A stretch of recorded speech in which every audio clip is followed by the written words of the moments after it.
the Rockets have the third pick in the draft next week. They hold a lot of the cards here. This is not a great draft. I'm going to promise people this right off the top. This will not be a segment where Seth and I break down our big board for the upcoming draft, because I haven't heard of, like, 8 of the guys in the top 10. No, this is a very Houston Texans-like situation prior to C.J. Stroud, like where in any given deluxe. year the Texans were incredible at getting high draft picks when there were no good quarterbacks in the draft. Yeah. So yes, until C.J. Stroud came along, and then ironically enough, they didn't even have the top pick to get the quarterback of choice according to whomever. But yes, I was talking to a buddy of mine yesterday, and we were talking about the NBA draft, and they're like, "Well, who do you want the Rockets? Who do you want them to take if they stay at 3?" And I'm like, I don't know, probably either Reed Shepherd from Kentucky, really good shooter, or Donovan Clingan, the 7-footer from UConn. And like, oh, why? I'm like, because those are the only 2 I've ever heard of, okay? They're like 2 that I've watched in the NCAA. And I know Castle, Clingan's teammate, is a guy that's way up there. But those are actually the 2 that, according to Kelly Iko of The Athletic, have kind of separated themselves for the Rockets. Like, that if they do stay at 3, I like the idea of drafting. I've watched plenty of Reed Shepherd with Kentucky. Like, I do like the idea of them bringing in a shooter. I know he's only like 6'2", but they do need some guys that can knock down jump shots. That is one thing that they were not great at last year. So I'm down with that. The big thing coming out of this Kelly Iko draft notebook that he has on The Athletic, he's got a lot of information in here, man. It's really good stuff.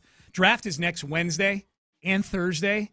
The NBA's turning it into a tune-up. Boy, that second round should be a real humdinger of a telecast. The growing sense among rivals that the Rockets are in a, quote, unique position of strength. They've already had Portland, Charlotte, and Memphis as the ones that seem to be going hardest after the 3rd overall pick. And he reveals in here, Seth, that the Rockets, that New Orleans has been coming after the Rockets trying to get a Brandon Ingram for Alpe trade done, and the Rockets, thankfully, are not into that action right there. Yeah, that's I know that there have been various arguments at various times about Alpe and whatever his deficiencies are, and then obviously Green and coexisting and all that. Like, let's not overthink this, people. Mm-hmm. You got good young talent on the team. Mm-hmm. You got a good head coach. Okay, give him some time. Give him some time. Give all these guys some time. And I'm not really all that interested in trading away young talent. Yeah. But being in a spot where it's not the best year in the draft to have that pick, and yet you might be positioned pretty well because you are a young team to leverage it into some nice things. Apparently there's some teams that are wanting to jump up to 3 because the Spurs have the 4th and the 8th pick in the draft, and there's a lot of teams that see value in 3 because at least you're jumping up ahead of the Spurs, who are still, despite being the 4th team picking in the draft, viewed as a very well-run organization. And let's face it, they're about to be good again soon with Wembayama as their best player. Like they're like one more good draft away from being probably a pretty formidable basketball team again. It's just Alpe just backs him up. Just That's true. He bullies him. Skinny French bones to the rim. Yep. That's true. Yep. That's true. He mentions a possible Eric Gordon reunion in here as well. I'm kind of over Eric Gordon and him arguing with every call and chucking up his jumpers and things like that. I don't know, man. I don't know if I need a reunion with Eric Gordon in free agency. Yeah. So, J.J. Redick is the new Lakers head coach. I will give J.J. Redick credit, Seth. If he was, if part of the reason he started doing a podcast with LeBron was so that he could get in the HOV lane for a head coaching job in the NBA, kudos to you, young man. Kelly Stafford-like in his positioning of getting what he wants. Very well done. Very well done. These are the 3 people, Kelly Stafford, J.J. Redick, and Machiavelli himself. Those are the 3 historical figures that are known for knowing how to maneuver their way into things. I'm going to put up a poll and see if that's the case. Redick, I've seen people point this out.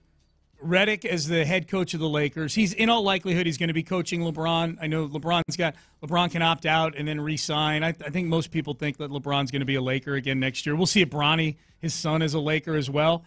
Redick does seem a little thin-skinned to be in. I mean, he's going to have to unplug from all the social media stuff that he's on. You know, you know what it was though? Is he thin-skinned on social media? I feel like for him, a lot of it was just, at least from what I've seen, because I don't follow a lot of the national NBA guys real closely. Yeah. It seems more like he was just more disgusted with the job of being a commentator on television. He was. That's right. Yeah, that's right. Like, if anything, it's like, okay, yeah, he figured out over the course of a few years for sure that, yeah, I want to be on the side that's actually trying to win games instead of criticizing people for not winning games. Yeah. I don't know how he's going to do. I said earlier, I think of the three major sports, football, baseball, and basketball, I'm not saying there aren't good basketball coaches. I'm not saying that there aren't basketball coaches that make a difference. There are, clearly. There's some are better than others. I think we saw that here in Houston this year with Ime Udoka. He's clearly better than Steven Silas, and it showed in coaching this young nucleus. So I think there's effects. I just think of the three sports, the basketball is the one where the head coaching, I think, has the least effect at the extreme ends. Like, I think a really good basketball coach probably doesn't have as much impact on a team as a really good manager in baseball, and certainly as a really good head coach in football. And I think similarly, the downside is, like, if it's a bad coach in basketball, but he's got good talent, it's not going to crater like it might with a bad coach can ruin a talented football team. I think